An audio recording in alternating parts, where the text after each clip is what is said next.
Hello दोस्तों। आज हम PMJJBS के बारे में बातें करेंगे, यानी प्रधानमंत्री जीवन ज्योति बीमा स्कीम।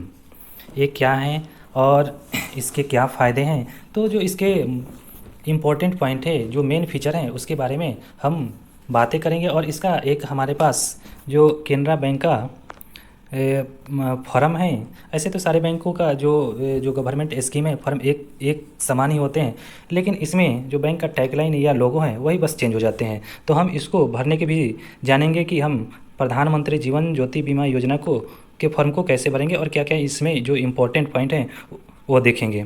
तो सबसे पहले हम इसके फीचर और प्रधानमंत्री जीवन ज्योति बीमा योजना क्या है इसको जानेंगे। तो उससे पहले मेरा आप लोगों से एक रिक्वेस्ट है कि अगर मेरा वीडियो अच्छा लग रहा है तो प्लीज़ मेरे वीडियो को लाइक शेयर और सब्सक्राइब ज़रूर कीजिएगा। तो चलिए बिना देर किए हुए हम इसके फीचर और इसके क्या फ़ायदे हैं ये जानने की हम कोशिश करते हैं। तो प्रधानमंत्री जीवन ज्योति बीमा योजना भारत सरकार का एक टर्म लाइफ इंश्योरेंस स्कीम है, जो कि वर्ष 2015-16 वित्त वर्ष में लाया गया था।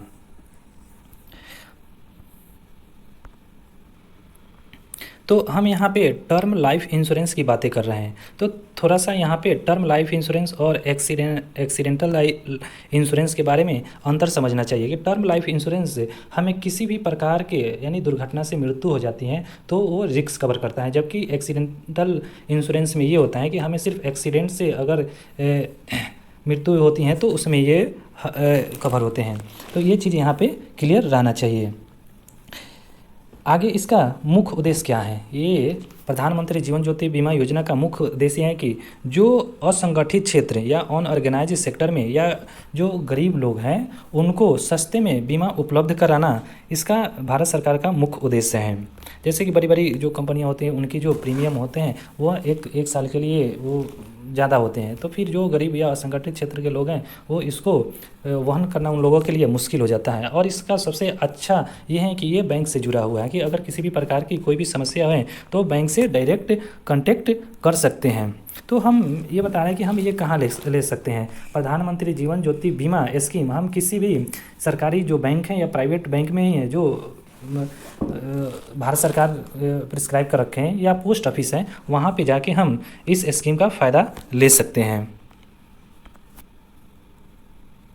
बात कर रहे हैं कि पोस्ट ऑफिस बैंक में ले सकते हैं, जहाँ पे मेरा एक बचत खाता सेविंग अकाउंट होना अनिवार्य है, क्योंकि इसका जो प्रीमियम 330 रुपया जो प्रीमियम है वो हमारे खाते से ऑटो डेबिट फैसिलिटी के द्वारा डेबिट होते हैं। तो मेरा बचत खाता या सेविंग अकाउंट होना पोस्ट ऑफिस में या बैंक में होना अनिवार्य होते हैं।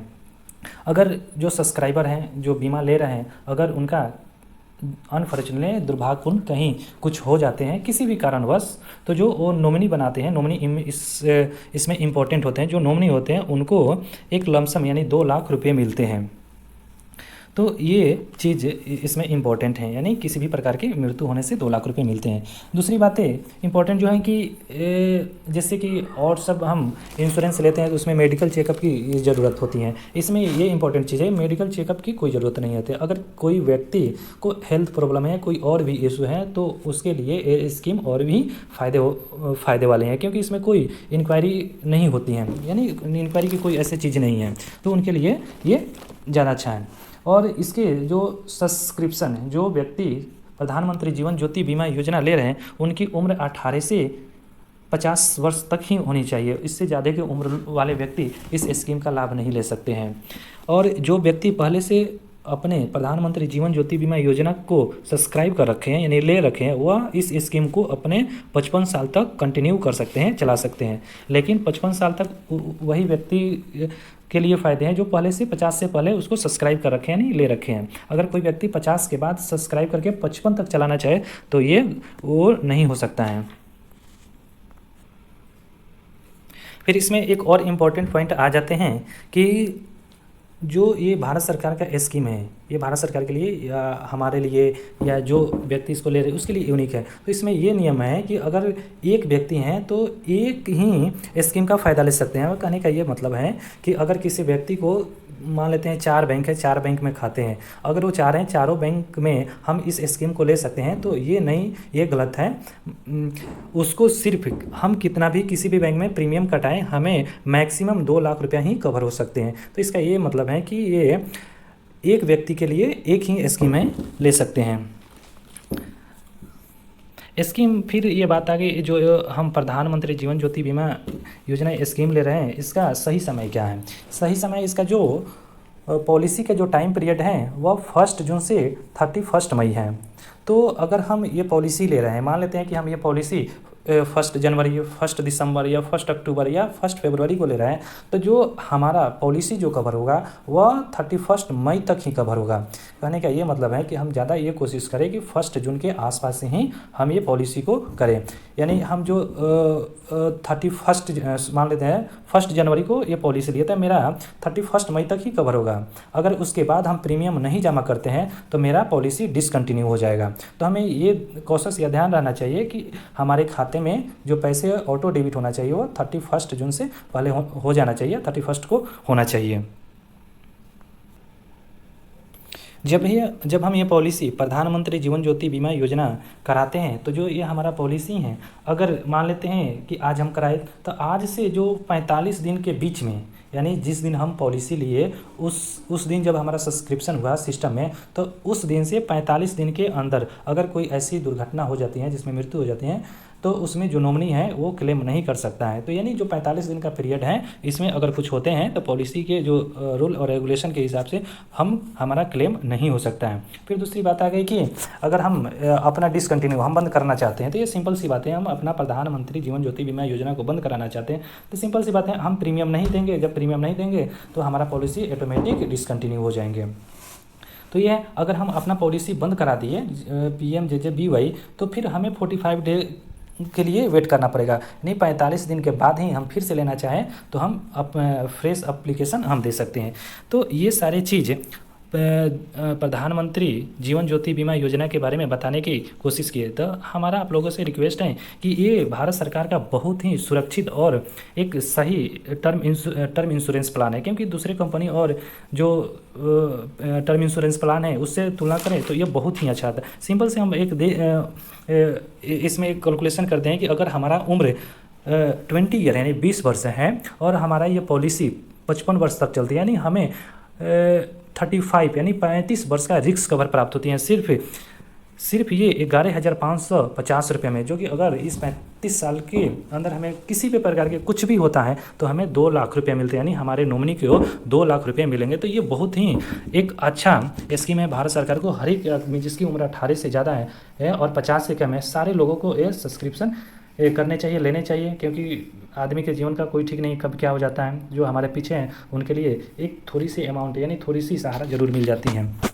तो ये सारे फीचर बताने की हम कोशिश की है। अब चलते हैं प्रधानमंत्री जीवन ज्योति बीमा योजना, हमारे पास जो केनरा बैंक का एक फॉर्म है, इसको कैसे भरेंगे ये देखते हैं, थोड़ी सी एक झलक देख लेते हैं। तो सिंपल से यहाँ से हम कर्सर उठा के थोड़ा फास्ट में करते हैं, आप समझिएगा। तो देखिए यहाँ पे कंसेंट कम डिक्लेरेशन, ये सारे जो उसमें मेन पॉइंट हैं कि ये जो पॉलिसी है उसका क्या रूल रेगुलेशन क्या डिक्लेरेशन है वही देख रखा है। तो यहाँ पे देखिए जो खाली स्थान है उसी पर फोकस करेंगे, उसमें हम क्या भर सकते हैं। तो I hereby give my consent to become a member of Pradhan Mantri Jeevan Jyoti Bima Yojana of name of the insure. तो जो हमें पॉलिसी दे रहा है उसका नाम लिखेंगे। तो कौन पॉलिसी दे रखा है, तो देखिए Canara HSBC OBC life insurance, जैसे उसमें था ना प्रधानमंत्री सुरक्षा बीमा योजना में है ना कि new India insurance company cover देता है, ठीक उसी प्रकार इसका जो कवर कौन करता है, Canara HSBC OBC life insurance. तो यहाँ सीधा लिख देंगे Canara HSBC OBC life insurance company. अगर लिखना है तो लिख देंगे, नहीं लिखेंगे फिर भी चलेगा, यानी बैंक जो अधिकारी वो अपना खुद लिख देंगे। फिर यहाँ पे I hereby authorize you to debit my account with your branch with जो अप्लीकेबल प्रीमियम है। अप्लीकेबल प्रीमियम कितना है, 330 रुपया है। तो यहाँ पे हम 330 रुपया भर लेंगे, ठीक है। फिर आगे चलते हैं, देखिए क्या बता रहे हैं इसमें। आगे ये सारे टर्म कंडीशन है, ऐसे कोई पढ़ने की कोई ज़रूरत नहीं, सारी चीज़ सही रहते हैं। बस हमें क्या जो खाली स्थान है इसमें सही डेटा भर देंगे कि फिर अगर जो नॉमिनी है अनफॉर्चुनेटली कुछ हो तो जो हमारे पीछे हैं उनको इसको क्लेम करने में कोई दिक्कत नहीं है। तो ये चीज़ हमें ध्यान रहना चाहिए। तो देखिए यहाँ पर भी हाईलाइट करते जाते हैं एरो से कि यहाँ पर भी नेम ऑफ द इंश्योरर, तो यहाँ पे इंश्योरर जो है, जो कंपनी है Canara HSBC OBC life insurance, उसका नाम डाल देंगे। फिर name of the account holder, जी जिनका खाता है उनका नाम डालेंगे। यहाँ पे खातेधारक का नाम इंपॉर्टेंट है। फिर वो फादर या हस्बैंड जो भी नाम है यहाँ पे ज़्यादातर अगर मैरिड हैं तो हस्बैंड का नाम या वाइफ का नाम, वाइफ का तो नहीं, फादर का नाम डाल दीजिए, हस्बैंड का नाम डाल देंगे। फिर जो हमारा अकाउंट नंबर बोले इसमें बता रखे हैं कि इसमें जो हमारा पोस्ट ऑफिस या बैंक में खाता होना जरूरी है, तो यहाँ पे खाता नंबर जरूर डालेंगे। IFSC कोड डाल सकते हैं, नहीं तो ब्रांच अपना खुद डाल लेंगे। फिर पैन नंबर है जरूर डाल दीजिए कि हमारे जो डेटा है सही सुरक्षित और रहे, इससे बाद में कोई दिक्कत नहीं है। आधार नंबर है, आधार नंबर जरूर डाल दें। डेट ऑफ बर्थ है जरूर डालें, डेट ऑफ बर्थ इंपॉर्टेंट होता है। ईमेल आईडी है जरूर डाल दें, ईमेल आईडी, फिर क्योंकि मेरा लाइफ सिक्योर हो रहा है। फिर देखिए name and address of the nominee, जो जिसको हम नॉमिनी बनाएंगे, ये बहुत ही इंपॉर्टेंट है। जिसको हम नॉमिनी बनाएंगे उसका नाम हम ज़्यादातर ये कोशिश करें कि जो उसके आईडी में नाम है वही आईडी में नाम और एड्रेस भरे, फिर वही उसका डेट ऑफ बर्थ भी भरे। आज क्या उसके साथ मेरा रिश्ता है, रिलेशन है, वो जरूर भरे यहाँ पे। तो ये चीज़ भरना जरूरी होता है।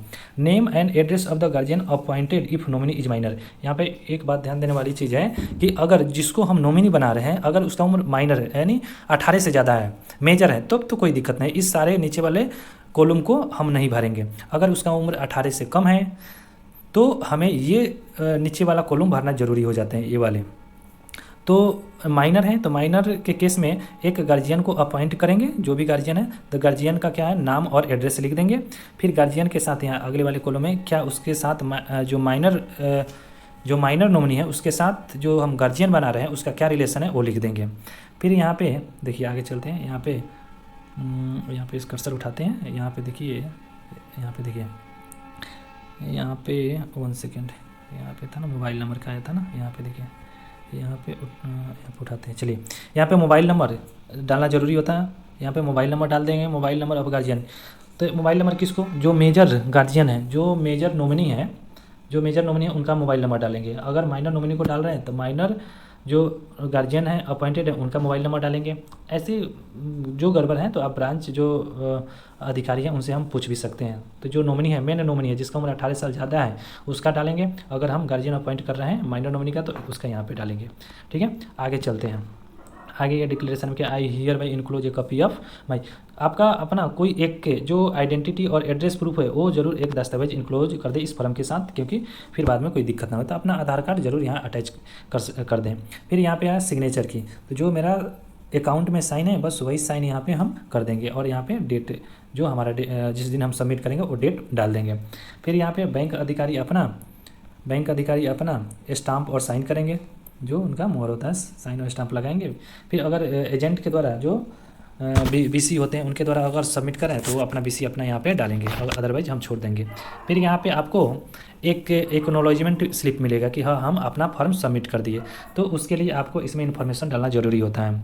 यहाँ पे अपना नाम डाल दीजिए, ठीक है, I hear by holding A bank, और यहाँ पे अकाउंट नंबर जरूर डालिए। फिर आधार नंबर जरूर डाल दीजिए। फिर किस स्कीम नहीं कौन से इंश्योरर है, तो यहाँ पे Canara HSBC OBC life insurance है तो कैनरा HSBC डाल देंगे। फिर उसका जो मास्टर पॉलिसी नंबर है सबसे ऊपर ही लिखा हुआ था मास्टर पॉलिसी नंबर, वो डाल देंगे। फिर यहाँ तक छोड़ देंगे। फिर उसके बाद जो बैंक कर्मचारी हैं या अधिकारी है यहाँ पे वो अपना साइन और मोहर लगाकर आपको एक्नॉलेजमेंट रिसिप्ट देंगे, जो आप रख सकते हैं। और आपके पास ये एक सबूत रहेगा कि हम ये अपना प्रधानमंत्री जीवन ज्योति बीमा योजना सब्सक्रिप्शन के लिए दिए हैं और ये मेरे पास इसका सबूत है। और या आपके खाते से जो पैसे कट जाते हैं ना और जो उसका नरेशन आते हैं वही काफ़ी होते हैं आपको इसको क्लेम करने के लिए। तो दोस्तों हम ये सारे चीज़ प्रधानमंत्री जीवन ज्योति बीमा योजना क्या है, इसके क्या फ़ीचर हैं, इसके क्या इम्पोर्टेंट्स हैं और इसके कैसे फॉर्म को फिलअप करना, एक एक चीज़ हम बताने की कोशिश किए हैं। तो हमें ऐसा बताने की कोशिश किए हैं। तो दोस्तों आप लोगों से रिक्वेस्ट है कि अगर ये वीडियो आप लोगों को अच्छा लगा तो प्लीज़ मेरे वीडियो को लाइक, सब्सक्राइब और शेयर ज़रूर कीजिए, और मेरे चैनल को भी बैंकिंग साथी। Okay, thank you.